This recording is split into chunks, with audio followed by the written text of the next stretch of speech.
Good afternoon already, ladies and gentlemen. You're very warmly welcome to the Ministerial Roundtable, which will be the second leg of our discussions about taking forward the results of the Summit of the Future from point of view of science. I'd like to ask our speakers to come to the stage and take their seats.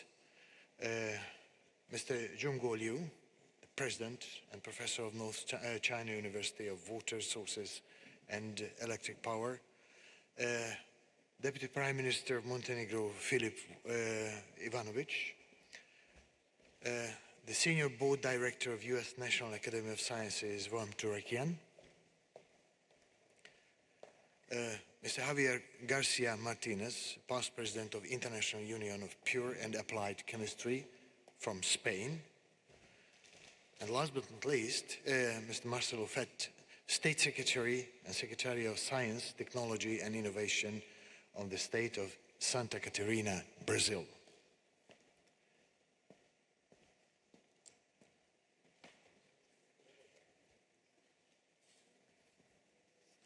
Thank you very much to all of you for taking the trouble and investing thoughts and energy into this joint thinking of what to do with the outcomes of the Summit of the Future. The Summit of the Future and the Pact for the Future are a kind of attempt to give answer to the dangerous trends of declining multilateral order established and developed after the Second World War, together with the birth of the United Nations. As it was mentioned already yesterday and partly this morning, this world is moving towards a dangerous direction, towards block building, declining relevance of some global institutions, and a multifaceted, cascading polycrisis. It's quite clear that we need systemic solutions to a major systemic challenge. But there are good news as well. Scientific and technological leapfrogging is gathering unprecedented pace and is potentially capable of overwriting some existing dangerous trends. The set of grave challenges and the unprecedented opportunities are silver lining a new chapter of history. We haven't given a name to this new chapter, but I'm deeply convinced that it will be marked in the history books. The Pact for the Future is seeking solutions for this new chapter. Some may say, and maybe rightly, that the Summit of the Future in September in New York ended with a beautiful set of principles, but the concrete solutions are still to be ironed out. That's where science and technology could give a hand, highlighting the complexity of challenges in real terms and indicate the way ahead, helping decision shaping for the future. Our task is to take a close look at possible ways and solutions offered by science and to the decision shaping. So a little bit changing the speaking order that is featuring in your program, I would like to ask first Deputy Prime Minister of Montenegro, Mr. Filip Ivanovic, to take the floor. Mr. Ivanovic obtained BA and MA degrees from the Department of Philosophy of the University of Bologna and PhD from Department of Philosophy and Religious Studies of the Norwegian University of Science and Technology in Trondheim. He also holds postgraduate diploma in diplomatic practice from the United Nations Institute for Trading and Research. He is expert evaluator of the European Commission, expert of the Agency for Control and Quality Assurances of Higher Education in Montenegro, member of College of Research Associate of the European Science Foundation, and member of the Committee for Philosophy and Sociology of the Montenegrin Academy of Sciences of Arts. My question to you, Deputy Prime Minister, would be, Montenegro is at an advanced stage of accession talks with the European Union, where a number of files of negotiations are dealing with issues similar to those addressed in the Pact for the Future. How Montenegro can contribute to the implementation of the very ambitious vision of global transformation described and accepted by leaders of the UN member states earlier this September. Deputy Prime Minister, the floor is yours.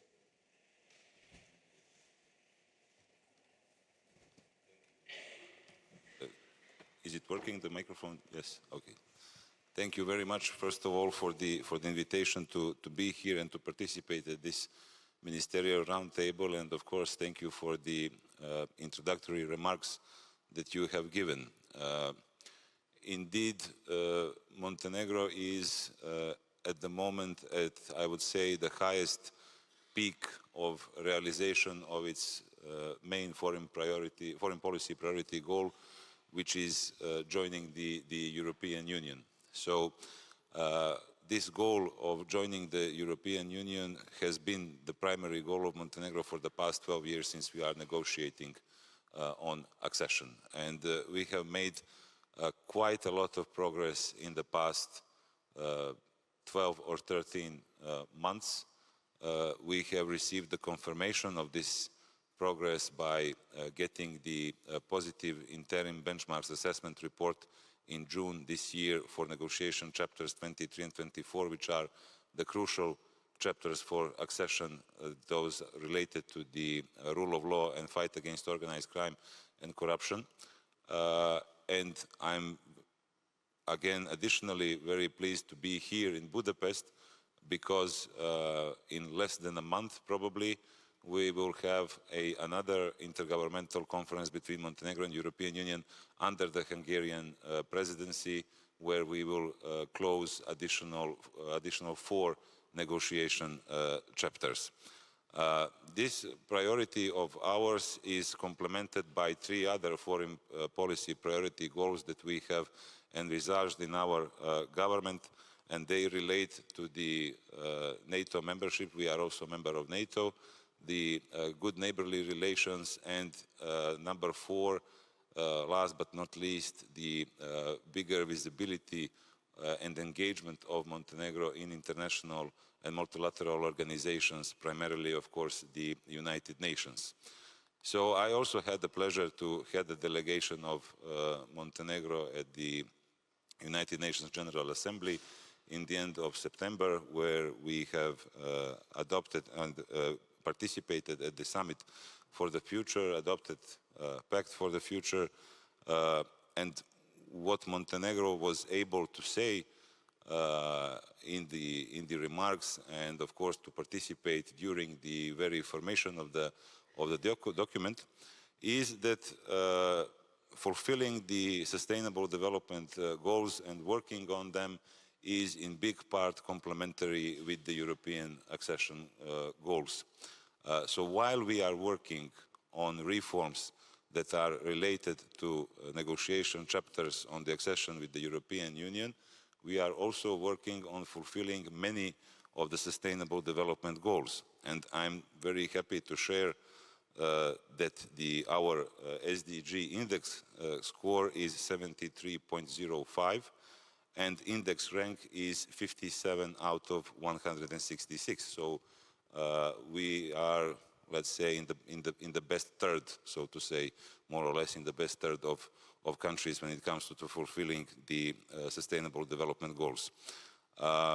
We are also among the 32 or 33 United Nations member states that gave the commitment to the implementation of Sustainable Development Goals in July 2023, and these are coordinated by the Office for Sustainable Development, which is based in the General Secretariat of the government. So the very fact that this office is in the General Secretariat of the government and not in some particular line ministry tells you how important for us it is to coordinate the implementation of SDGs across the whole executive branch of government.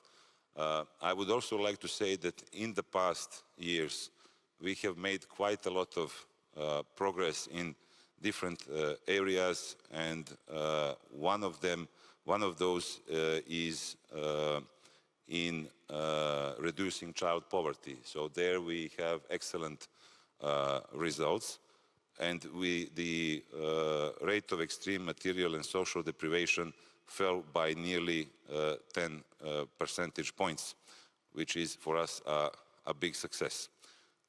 We have also very good results in health.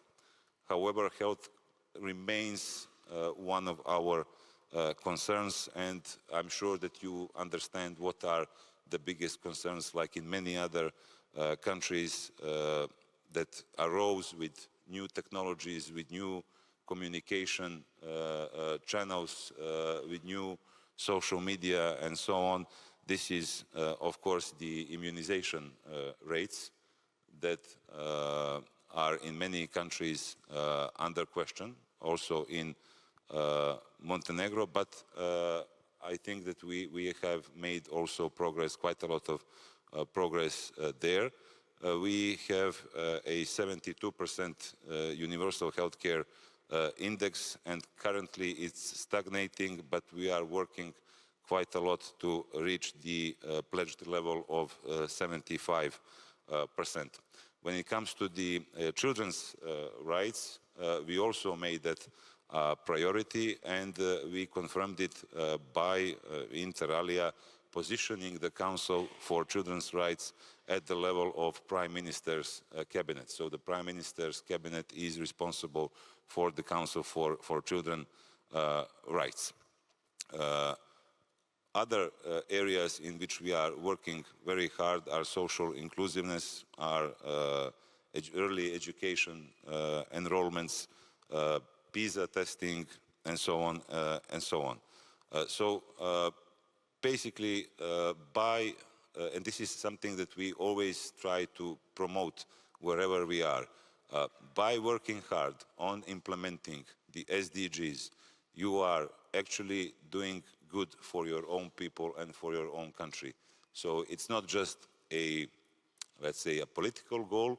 Those are not just some very nice concepts that are nice to hear and on which we can all agree upon, but those are actually concrete reforms that help your people, that help your citizens, and on the other side, for us, they are complementary, as I said, with the European Union accession, so they also have a very important political dimension. So we are also in Montenegro working very closely with UNDP and various agencies of United Nations system, and this cooperation has been very, very fruitful in the past years, and we are hoping that it's going to be even more fruitful in the coming years.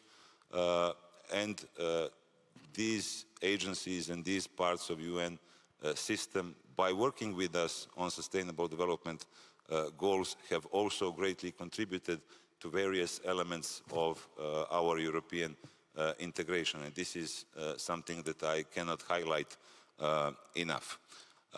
When it comes to the contribution of Montenegro as a small Mediterranean country with a population of 620,000 people, but still a country being in the Mediterranean that also experiences climate change, migration, influence of, as I said, new technologies, communication channels, social media, and so on and so on. It's very hard to say how we can influence the bigger ones, But we have another thing in mind, that everybody should do their own share. And if we all do our own share, then when it's all put together globally, we will make at least some progress.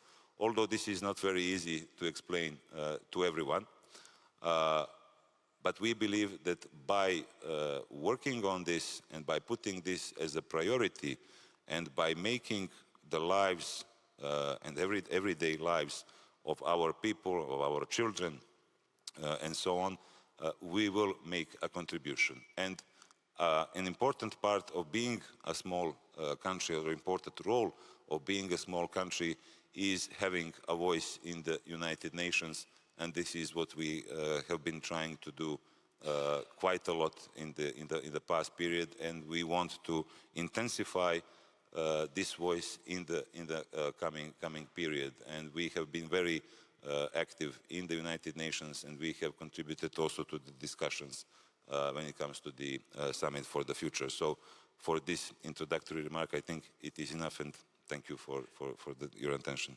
Thank you very much indeed. Let me reiterate two notions mentioned by the Deputy Prime Minister.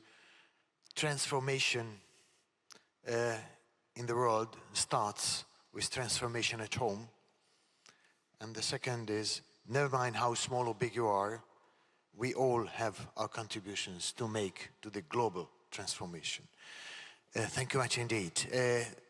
I would like to ask State Secretary Marcelo Fett to take the floor, wherever you prefer. Earlier, he was Secretary of Economic Development and Innovation in the Santa Catarina municipality of São José in Brazil. He is a former president of Itajaí, sorry for my Portuguese pronunciation, Participações S.A., a public company in the municipality of Itajaí.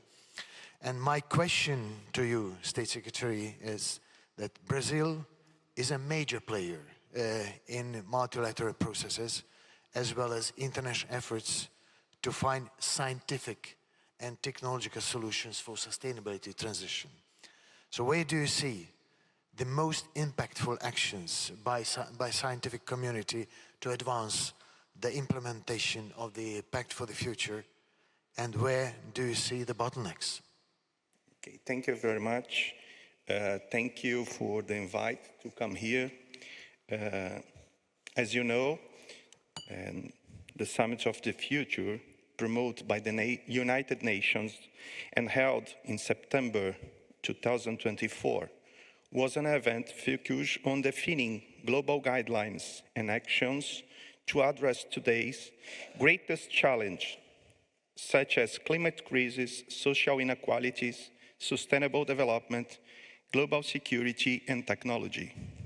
The outcome of discussion was the document called Compact for the Future, with a global digital compact and a declaration for the future generation. Attached a set of 56 measures that must be adopted by the member states, or all member states.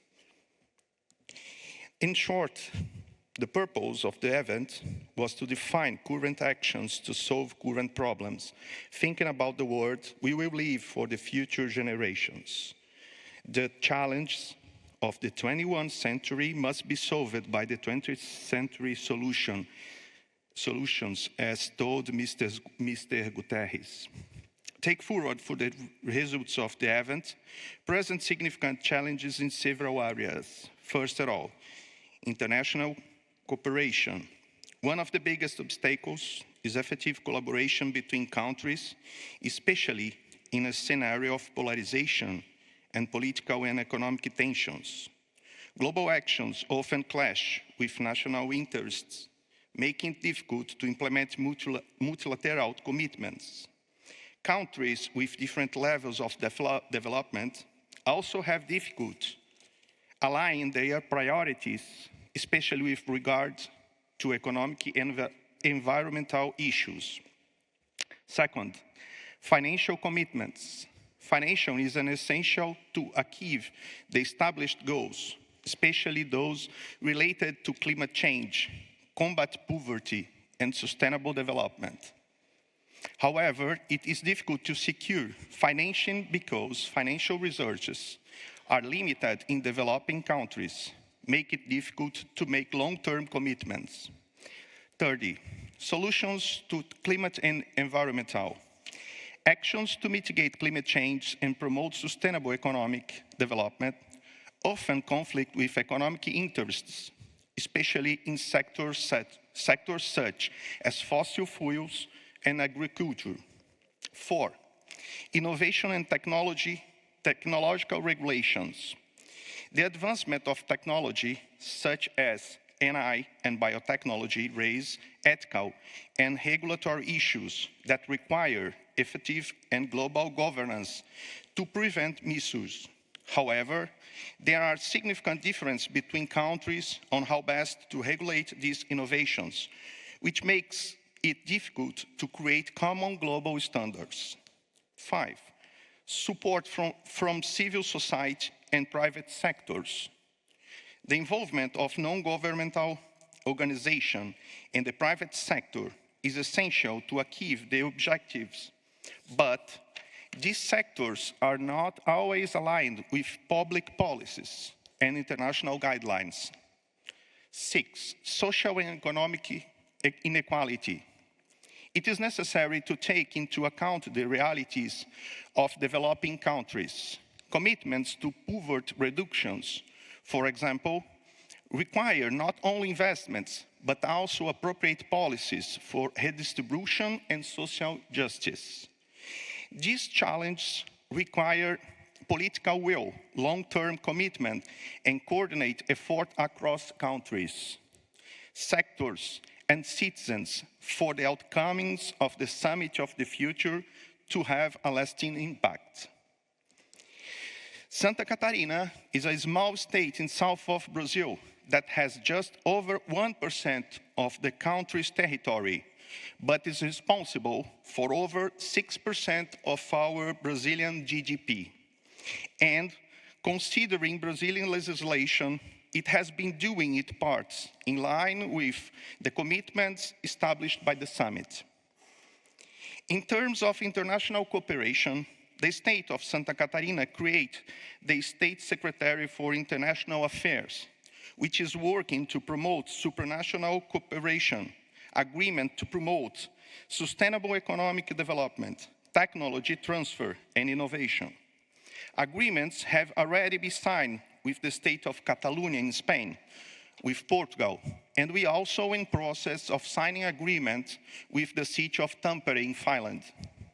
In terms of financial sustainable economic development, the state of Santa Catarina has created the most completely program to finance innovative entrepreneurship, with programs such as PRONAMPI, the state program to support small business in Santa Catarina, and the Innovation PRONAMP, the state program to finance innovative entrepreneurship. Through these programs, the state pays interest on these loans, as well as we guaranteed needed for small business to access credit. In addition, a program called PRODEC, the state program for the development of innovative industry, finances investments in research, development, and innovation by postponing the payment of taxes. To reduce the social inequalities, the state of Santa Catarina has created the largest right education program in Brazil, called Free University for All, which pays for the university education of every citizen from Santa Catarina. After completing their degree, the students pay the amount of the scholarship and works for free in the community. In Santa Catarina, every citizen can study in what university they choose, not the university that can pay for. Finally, the Santa Catarina Connected program is investing $150 million to bring connectivity to more than 90% of the state's territory, mainly for schools, health centers, and small rural producers. Santa Catarina Connect is the most completely connected program in Brazil. Santa Catarina is a Brazilian state that stands out in several sustainability initiatives and has one of the strictest environmental laws in the country. The state is also one of the largest producers of organic food in Brazil, with programs that encourage the transition to more ecological and sustainable farm methods.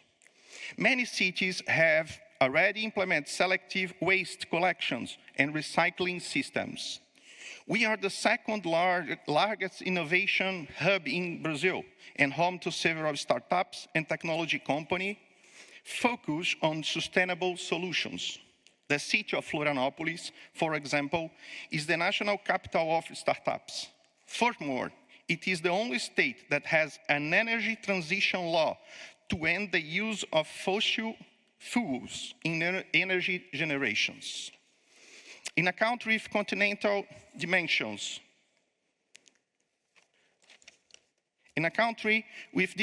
with continental dimensions like Brazil, with different levels of internal development, and which, despite being rich, has one of the highest rates of social inequality on the planet, it is essential to understand that the challenges to transform the pact to the future into reality require different efforts, but joint actions. At Santa Catarina State, even before the Summit of the Future, we have been working on public policies aligned with the United Nations Sustainable Development Goals. And most importantly, with the will of our governor, Mr. Jorginho Melo, to carry out public policies that will leave a legacy for economic and social development, now aligned with the actions defined at the summit. We will have results to present despite the big challenges.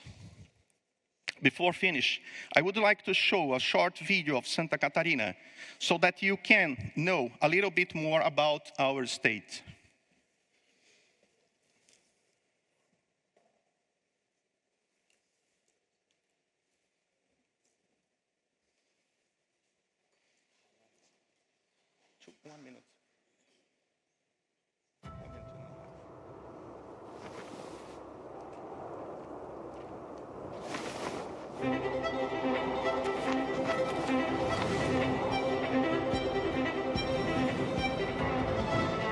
I'd like to invite you to dive into a world of wonders. Come and discover the southern Brazilian state of Santa Catarina. For Santa Catarina is a magical place. In less than 2 hours, you can go from the most sought-after beaches in South America to the coldest highland regions in Brazil. Here, you can choose between adventure and tranquility. Explore the landscape on land, in the air, and on the sea. Discover the incredible gastronomic, historical, and cultural diversity of this state. And find a world of experiences, of contemplation. From rustic to luxurious, from simple to sophisticated, unique and diverse.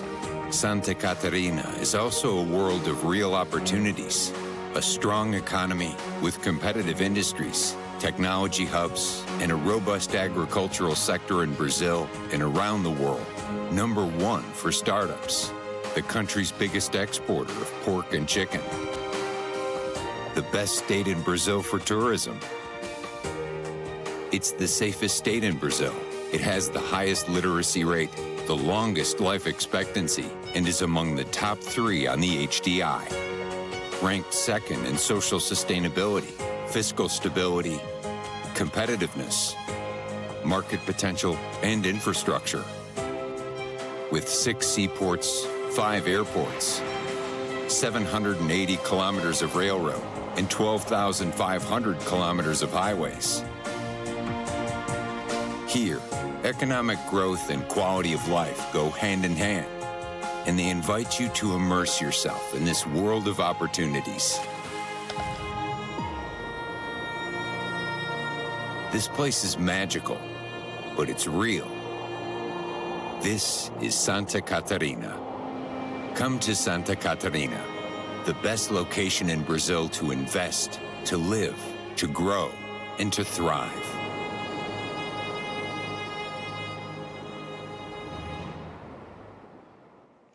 Thank you very much for the opportunity to be here. Thank you very much indeed. It was a charming movie, a surprise movie, by the way, but I can tell you that I will put Santa Caterina into my bucket list for sure. Let me just reiterate some of the takeaways from Mr. Fett's notions that sustainability transformation has a chance if pursued in parallel at national and state levels. Science and innovation has entry points at both levels, and at local level, the integrated thinking of the implementation of programs is a must. Thank you very much indeed.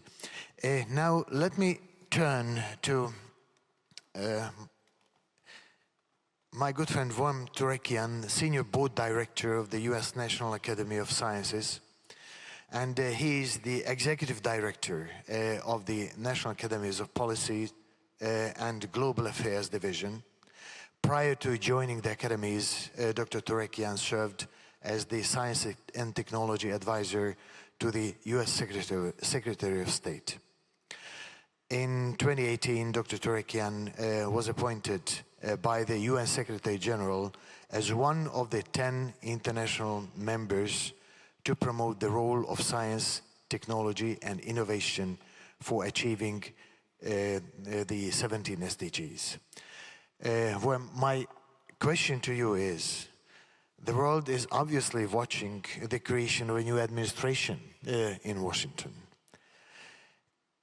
But it is still in the process, but could you give us concrete examples how scientific cooperation could advance the transformation described in the Pact of the Future that goes obviously well beyond a time span of an elected government? Great, thank you, Csaba, and I will say I'm sure that everybody is more excited to hear me than to go to Santa Catarina. I think you're all going to be dreaming of the beaches while you listen to me talk. You know, Csaba, I think the question you're asking is so pertinent right now because there are so many cross currents and so many tensions around the world. And those are not separate from where the science community exists. And so we have to think about real strategies and real approaches that are very practical to address challenges. You know, it is absolutely fascinating having this conversation here in something called the World Science Forum, but not just because of the World Science Forum, but because of Hungary and being in Budapest, which has obviously a history of having sort of situated itself in that space between East and West through the Cold War. And so much of what defined the 20th century was that idea of polarity and a polarized world. As we moved towards the end of the 20th century, what we saw was actually a lot of enthusiasm and a lot of energy around what seemed to be a movement towards globalization and the global entities around things like the UN Framework Convention on Climate Change, the Rio Summit, things like the World Science Forum being created. All these different institutions that were built around this idea that post-Cold War there was going to be greater opportunity to think about looking at the big global challenges and addressing them as a global community, particularly in the role that science and technology could play in that. I think what we've noticed and what we've observed, all of us, over the last decade or so, has been that that promise has actually taken a step back in some places, because the very science and technology which has been viewed as central to solving global problems has also provided an entry point for a competitive environment where there is a view amongst many in the policymaking community that rather than being a place where it is for the global good, there are real tensions that exist in that. And so I think we have to level set that reality. and that science and technology are not separate from that conversation. In fact, they are in many ways drivers for that conversation. And so when we look and we see at a more official level, conversations around people working together, like-minded, like-valued in the political sphere, it is an obvious question to ask, what does that mean for addressing those very global challenges that bring us here together right now? And I would say that it's two pieces. One could be a very sort of difficult direction in that, which would be one saying, you're not going to address them at any sort of global scale. Things like even 2015's Paris Agreement, and those that were following, or maybe even some of you were in Baku this week, are seeing the breakdown of the multilateral climate system.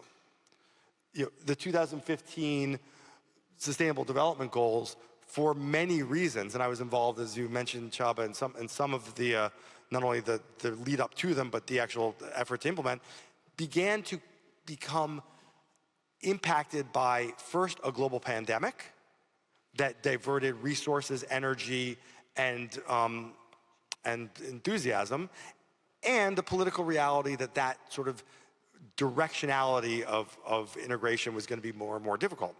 Well, that's one way to approach this problem, and it is a problem.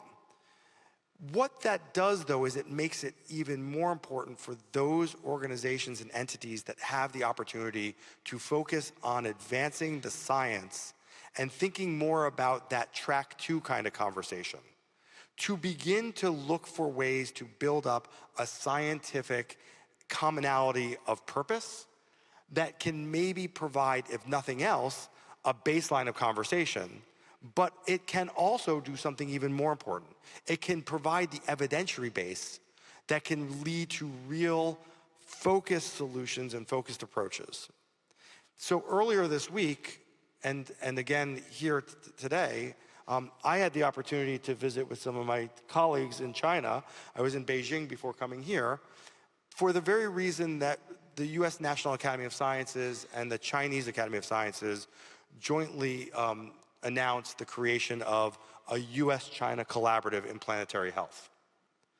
And this program is designed to bring together the scientific communities in the US and China to begin to level set what are the major challenges that sit at that interface of food and agriculture, the movement of urbanization, the process of urbanization and sustainability, and human health.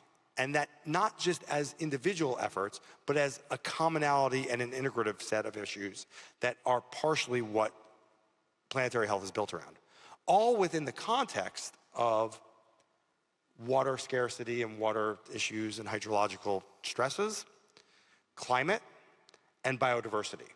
And so bringing together the scientific community to think through this has been critical in terms of being able to show the US and China's science communities can work together in a space that actually has global impact.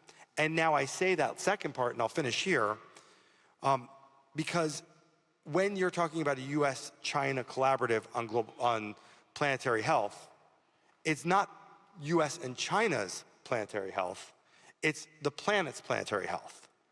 And bringing together those communities to not only interact with each other, but to help inform conversations like this, conversations that are taking place in other bilateral and multilateral spaces, might provide some of that space to bring together a science-based approach rather than starting with the political-based approach, which is having much more difficulty in this environment, as we can imagine. So I'll finish there without any kind of videos of anything, but hopefully you still have the great memories of people jumping off cliffs. I hope that's not a metaphor for where we are.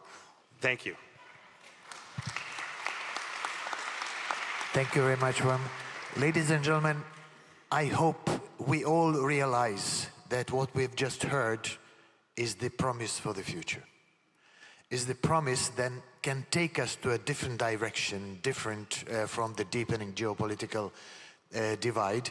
Of course, geopolitical competition will stay with us, but this is the concrete way how science can help sort out our major issues. Thank you very much indeed. Then let me turn to my good friend Jungo Liu from China, who is working on the same platform actually, and who himself is a waterman. He is also the president and professor of North China University of Water Resources and Electric Power. What is your take? What the two major powers and what is the scientists of the two major powers can do for the best, for the bettering of the life of humanity in general and in your two countries in particular? Can I use my slide? Sure.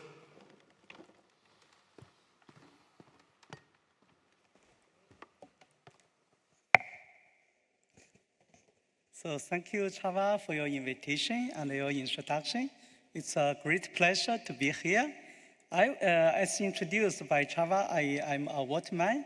I would like to promote Earthward Futures, a big science initiative to advance next generation water solutions for next generations. So we all know that life originated from water, and without water there is no life. But at the same time, many civilizations disappeared because of the problem, for example, the Maya civilization. So in December last year, the journal Nature organized a special issue themed on water to look ahead into the future with a title, Water, a Source of Life and Strife. So here there is a message from this special issue. Water can cause conflict, expose people to pollution, and put communities at risk in the form of flooding. So I worked for IPCC report as a lead author and for the 6th assessment report. And this slide will show that the water situation for all over the world. And in the graph above, for the regions with the brown, yellow, red colors, those are the regions with less water security. And one general conclusion from IPCC report is intensification of the hydrological cycle due to human-induced climate change is affecting physical aspects of water security, thereby exacerbating existing water-related vulnerabilities caused by other socio-economic factors. So when we talk about water security or water insecurity, particularly for water insecurity, that means too little water, too much water, too dirty water, and the aquatic ecosystems are degraded. So I would like to show you a few slides for these water problems. So the first issue, too little water, or the water scarcity. There are a huge number of studies published for water scarcity, and based on the IPCC report, currently about 4 billion people are expected to experience severe water scarcity for at least 1 month per year. So here, the graph below, when you see the color is red, different levels of water scarcity. So you can see in many regions are already suffering from water scarcity, particularly Africa, Asia, Australia, and western part of the US, and also including some part of South America. So water scarcity is a big issue for sustainable development. And you can find that there is a specific target for SDG. It's mentioned that we should address water scarcity and substantially reduce the number of people suffering from water scarcity. So this is too little water scarcity. And then I turn to the next issue for water insecurity, too much water, or the flooding problems. So the conclusion from IPCC report is the flood risks and societal damages are projected to increase with every degree of global warming. And based on the report, direct flood damages will increase by 4 to 5 times at 4 degrees compared to 1.5 degree. And this can affect roughly over 2 billion people for all over the world. So we can find a lot of flooding problem for all over the world in the past few years. In China, in Pakistan, in Germany, this year in Spain. And also in many countries, before, they do not have the flooding problem. But this year, like in Kazakhstan, in April, they have very serious flooding problem. They do not know how to tackle the problem.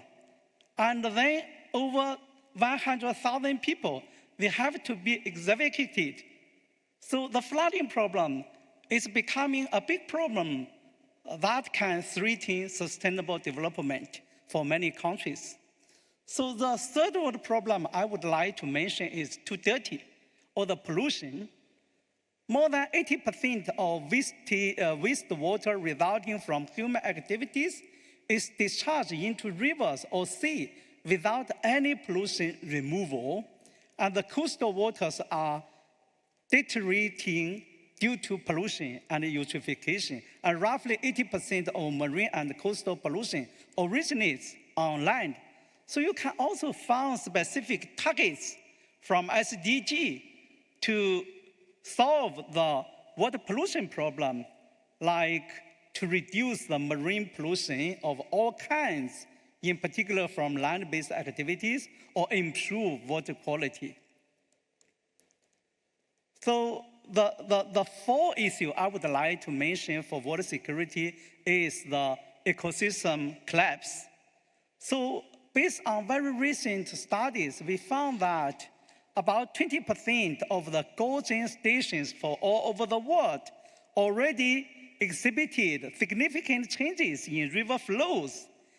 And particularly, there is a weakening trend of river flow seasonality in the northern high latitude, highly linked to human-induced climate change. And over half of the rivers all over the world have experienced significant changes in biodiversity. So this slide, I show the change of the Aral Sea area. You can see that the Aral Sea has lost 90% of its size over half a century. And this can lead to a lot of problems for the people living surrounding the Aral Sea area. So I talk a lot about the water problem. And at the Summit of the Future in September this year, the world leaders adopted the Pact for the Future, including many commitments and deliverables. For example, sustainable development and financing, peace and security, STI and digital cooperation, youth and future generations, and global governance. So we need to have some good follow-up activities. And I think for the global water security, it's a big issue.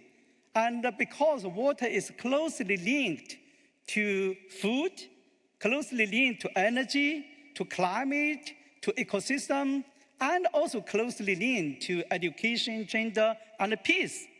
So water security is a shining star in the dark or sky of achieving the Sustainable Development Goals and all deliveries of the Pact for the Future. So that's the reason why I propose the International Big Science Initiative called Earth World Futures. And we aim to advance next generation solutions to water crisis for next generations.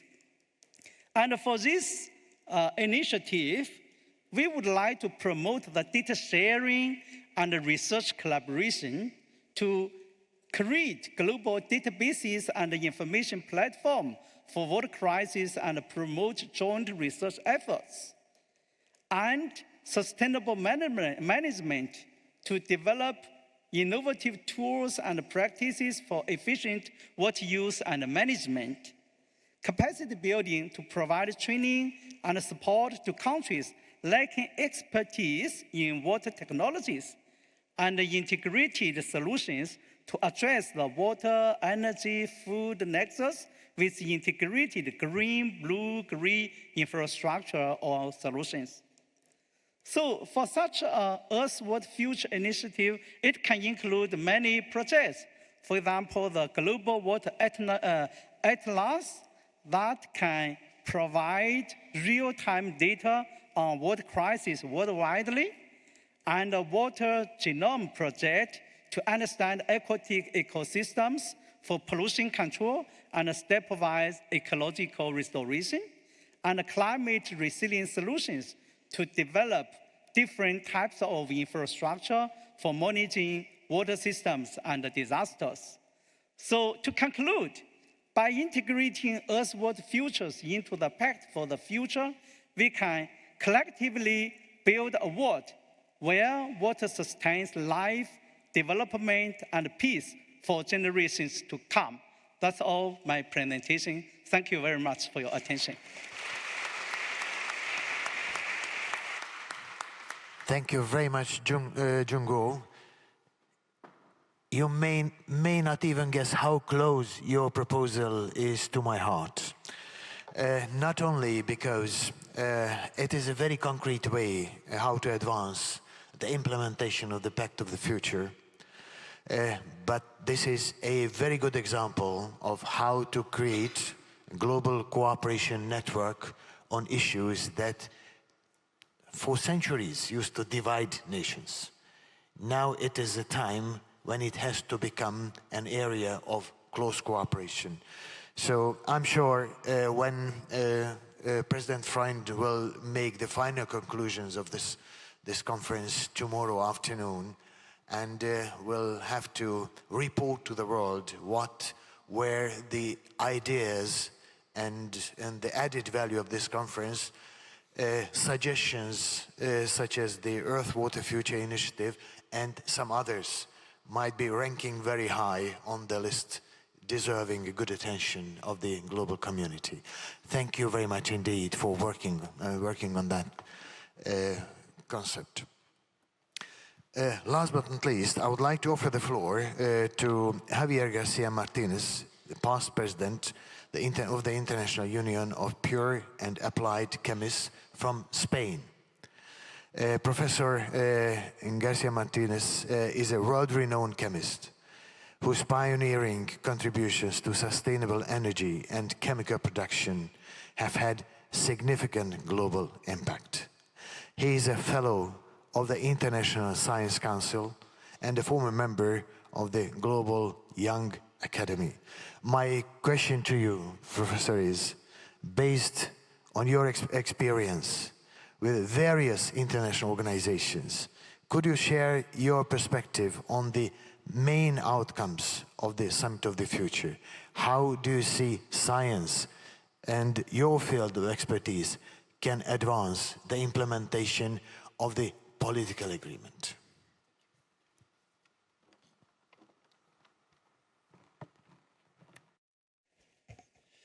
So good afternoon, everybody. I hope you're still awake. It has been a long day.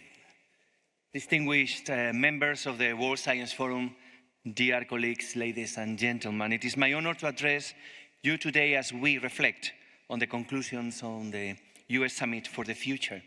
This meeting was not only a moment of dialogue, but also a call to action, a declaration of unity to address the monumental challenges of today.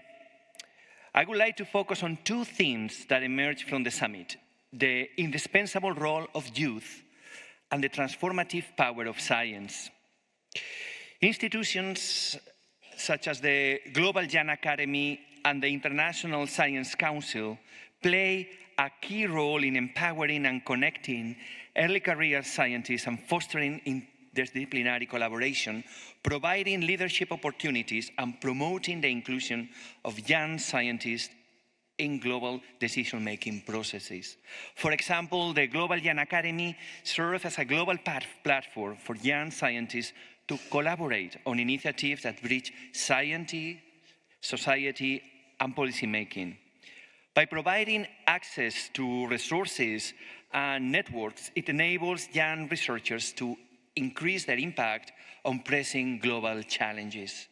Inspired by the Global Young Academy, more than 40 national young academies have been established, playing a key role in the science and technology ecosystems of their countries.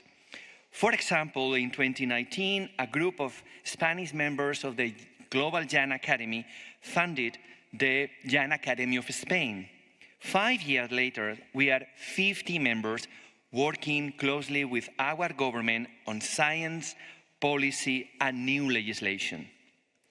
Similarly, the International Science Council's efforts to empower and elevate the voice of early and mid-career researchers in international science are already producing great results.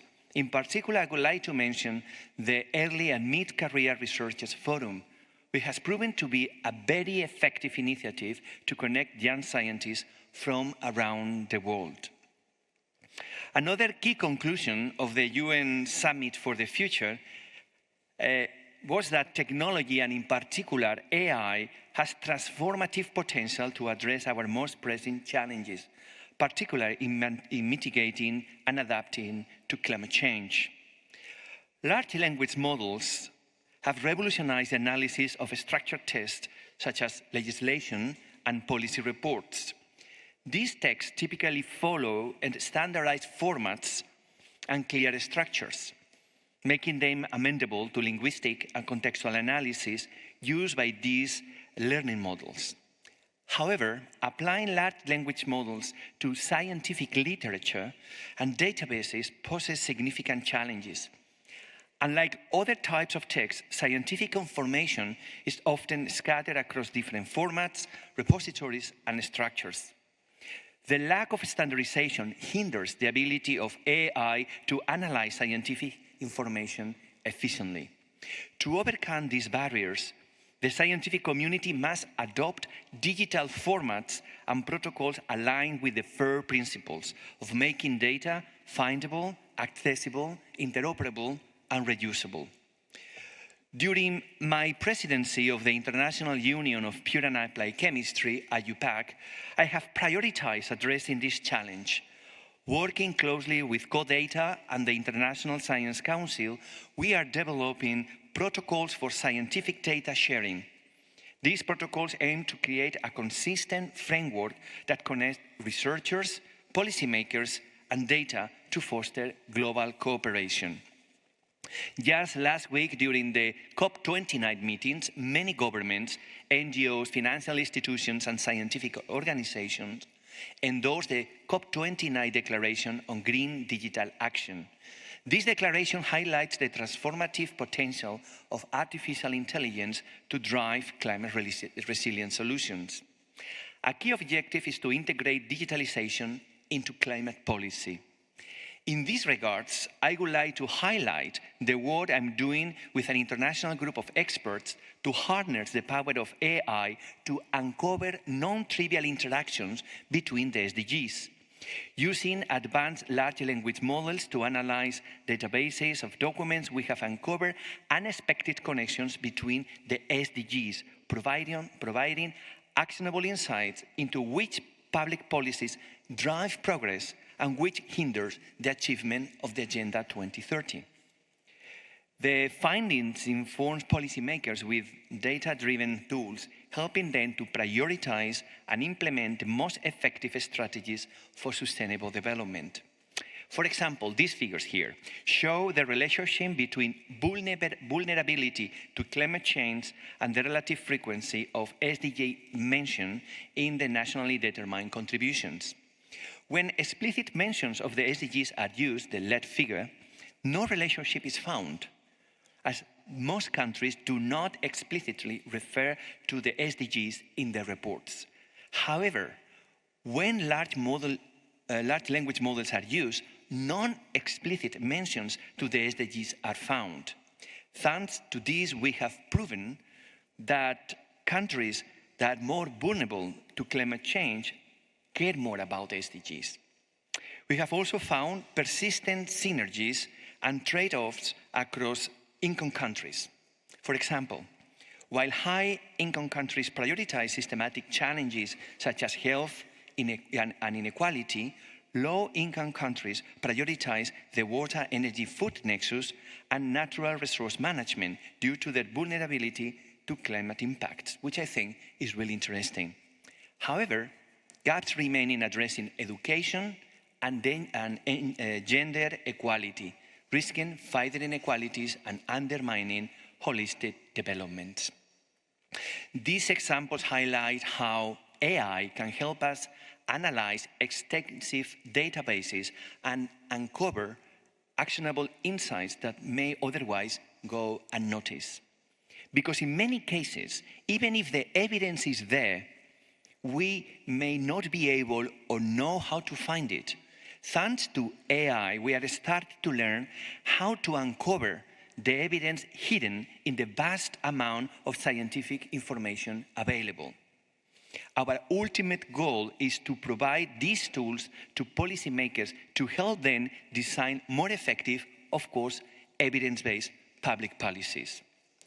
Let me conclude by saying that just a few weeks ago, the devastating effects of climate change were painfully evident in my country, in Spain, where catastrophic floods claimed the lives of more than 200 people. But this tragedy echoes the events of last year in Derna, Libya, where more than 10,000 people lost their lives as a result of Storm Daniel, which was triggered by the same cause, the abnormally high temperatures in the Mediterranean. By tackling climate change is not just another SDG, it's an urgent global priority. Its escalating impacts are not an abstract concern, but a direct threat to human lives, economies, and ecosystems, requiring the best science, well-informed policies, but also, and I want to emphasize this point, industry, which has been rather absent from our discussions so far. I look forward to our panel discussion and interacting with all of you now in the panel, or maybe later, to reimagine how we can empower young minds, especially from those in difficult situations, to promote science and the foundation of a better, sustainable future for all, not just for the privileged. Thank you very much. Thank you very much, Javier. Ladies and gentlemen, we have just heard the voice of the future generation of scientists, or if you wish, we have heard the voice of the future. And we know that future will exist only if we have a good understanding, if you wish, a kind of social contract between and among generations. Thank you very much indeed. It was very valuable. Ladies and gentlemen, we have 12 minutes left. At the very end, I would like to spare 3 minutes for a very direct short question addressed to all our speakers. But now I would like to open the floor to your comments, questions. Yes, I see the gentleman over there raising his hand.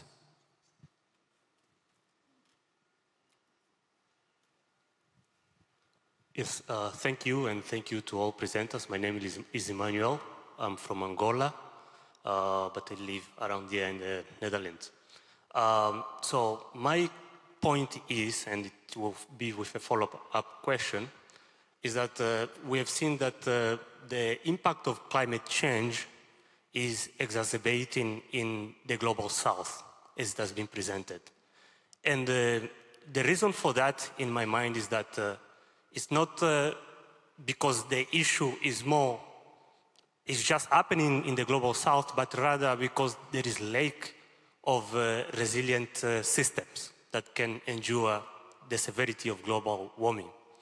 Now, with that in mind, my question is, what kind of policies are there or are we proposing to ensure that we build resilient systems in these global south countries so that these adversities can be mitigated without putting these countries in debt? Because what we see currently is that there are projects that fund some of initiatives to mitigate that. However, it's through debt processes, which is not, I think, good. And just lastly to say that I don't think the curve of the global warming issues will just flatten suddenly. It will take long. We'll have to deal with this issue for several years, but rather let us build the resilient systems that can support the severity of these issues. Thank you. Thank you very much. Who would like to take this policy-related issues from the panel? I can try. I can try. So thank you for the question. Let me say that there is no real fight against climate change without climate justice. And the policy is very clear. We need more funds for the global north going to the global south. That's the discussion today in Brazil during the COP29. The resources needs to be there, and not only financial, but also capacity building and technology transfer. If we don't understand that we are here together dealing with this problem, we are not going to solve it. Vuan, would you like to address this question? Yeah, well, I mean, I think, thank you for the question. I think one of the challenges, of course, is to be realistic. These conversations about transfer of funds and transfer of technology have been going on in the UN for decades without resolution. The SDGs try to address it by putting together the Addis Ababa Declaration, which looked at things like how do you facilitate technology incorporation. I'm going to change the frame of this, though, a little bit, because I think one of the things we are seeing with extreme events is, in fact, it's not only a differentiation between global north and global south. Even within regions, you're seeing a differentiation based upon maybe level of economic development or growth. Look at my country in the United States. The impacts of flooding, we talk about flooding, in rural North Carolina because of orographic precipitation from a hurricane were massive and are still having enormous implications and impacts on rural regions in a way that they may not be able to recover as quickly and be as resilient as other systems. So when we look at things like urbanization, part of it is saying, how do you build in the resilient systems in urban systems, but not forget about the rural areas, which are oftentimes going to have very much the same types of impacts and probably less resilient to be able to address them. Thank you much indeed. This aspect is very often overlooked in the UN negotiations, though the realities are changing very rapidly. Now I'd like to offer the floor to the lady in the first row. And since our time is very limited, please make your question very succinct. Thank you. Yes, thank you very much. I've been delighted to listen to Vaughan about this pact with China, this agreement for a better future, for a healthy planet. And thinking of, well, the call for action that is included in the Pact for Future, I must say, I come from a nuclear weapon-free zone. And I saw with interest that that's part of the Pact of the Future. There is a call to, a commitment to look into the nuclear weapons issue and reduce the use of nuclear weapons and look at also the effect, the impact of nuclear radiation. And this is, for me, this is a call for commitment from the scientific community. And on the other side, we know that the nuclear weapon states are still modernizing their arsenals with this approach, let's say, Cold War approach of security by deterrence. So my question would be to Warren, is there any possibility that as part of this agreement, you also deal with this issue that is part of the Pact for the Future? I know it is a difficult question, but it is on the table and it should not be overlooked. Thank you. Thank you for that. I'll be very fast and just say I don't know that that is the right mechanism for that conversation. Those issues around nuclear weapons and other weapons of mass destruction often take place in other venues, either ones that are more official, ones that are more connected to the security space. This is really focused on the issues of that interrelated piece of of health, urbanization, and food and agricultural systems. But that conversation always about nuclear proliferation is something that takes place and should continue to take place elsewhere. And I would say even those areas, if something concrete would come out of your cooperation, that would make a game changer for the world. I'll just quote the quote that many people know from Ronald Reagan, which was, "We don't distrust each other because we have nuclear weapons. We have nuclear weapons because we don't trust each other." So things that you can do to build out trust may have secondary impacts, but that's not the focus of this. Thank you. We have one more minute for one more quick question. The lady, please, here.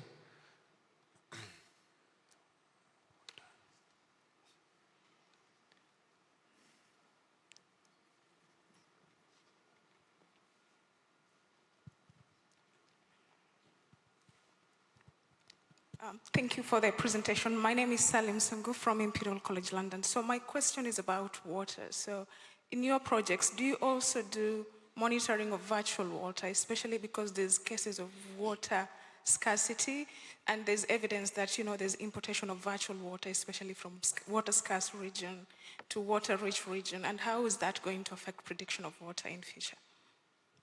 Okay. Please okay, thank you for your question. In fact, we have a lot of studies on water, but interestingly, not always that the water goes from the water scarce region to the water rich region to the water scarce region. It really depends on the resources endowment. For example, in China, we found that it's the land that can drive the flow of water. So I think it is important to think about the water to tackle the water scarcity problems. And I also want to give a very short comment on the first question about the impact of climate change on water issues and other issues. I think one very important issue is the collaboration among countries, because we have a very recent study showing that in the past, for example, in the past 30 years, China suffered from water scarcity very seriously, but in the future, the situation will get better. But if we look at the Africa countries, in the future, more and more regions, they will have the water scarcity problem. So this means maybe the experience we have accumulated to solve the water scarcity problem can help the future problem in Africa. So I think a collaboration among countries can solve the common water problems. So partnership, involvement, collaboration, these issues are very important. Thank you very much indeed. Before closing, ladies and gentlemen, I would like to pose a very short question, asking all our panelists to give a one-sentence answer for this question. What would be your message to the Secretary General of the United Nations or to the President of the General Assembly of the United Nations, and through them to the member states, how science can and will contribute to the implementation of the Pact of the Future, how to give an impetus to the implementation of the Pact of the Future? What is your one-sentence suggestion or message? So I understand that we need to work together, all of state members, and to understand the different development of the countries and take the science to solve the different problems in the whole countries. For example, we have a lot of problems in Brazil with water, with food. Every single year we have problems in Santa Catarina state with thousands of people. 2 years ago in São Paulo, we have a big problems with maybe a lot of 1,000 people. And this year, we have a big problem in the Rio Grande do Sul state with 1 million of people. So that's it. I'm sorry. Thank you much. So join hands and build on scientific evidence. Bram? I would say that the message I would send is science is not going to make policy. Science is going to help policymakers look at the options for where their different outcomes are. Excellent. Thank you much indeed. Yeah, I would add that for that to happen, for science policy to happen, we need capacity building. We need to start educating scientists also how to provide policy advice. In terms of science education, communication, we also need to start listening. So this is not about explaining, it's about empathy, understanding what policymakers, but also the public need. And the main message is that if we want science to contribute to solve our big problems, we need all the available talent. And many young minds, especially in the global south, don't feel invited to the science endeavor because they don't have the means and the opportunities, and we desperately need all that talent. We couldn't agree more. Thank you much indeed. Jungo? Okay, very short. We need an actionable big science initiative on Earth water futures to collectively generate next generation solutions to water crisis for the next generations. Thank you. So we need a global water information system. Thank you much indeed. Deputy Prime Minister Ivanovic. I must only add one sentence in response to our friend from Angola, because the Pact of the Future is the most detailed agreement that talks also about the reform of the international financial architecture, and it also calls precisely for what you have said, to alleviate the access to funds for implementing policies and solutions for those countries that don't have really enough money and can be in debt. So mobilization of more money from the multilateral banks, reform of the architecture, better financial arrangements with developing countries precisely in order to fulfill these goals. So it's all in words, it's all on paper. We just need to work together on implementing these things. And as far as the message is concerned, I would say that when science and diplomacy join hands, that's where conflicts and problems are best solved. Thank you much indeed. It was an excellent closing idea for this session. Ladies and gentlemen, please join me appreciating the actions and ideas put forward by our panelists. And many, many thanks for your attendance. Many thanks for your active contribution.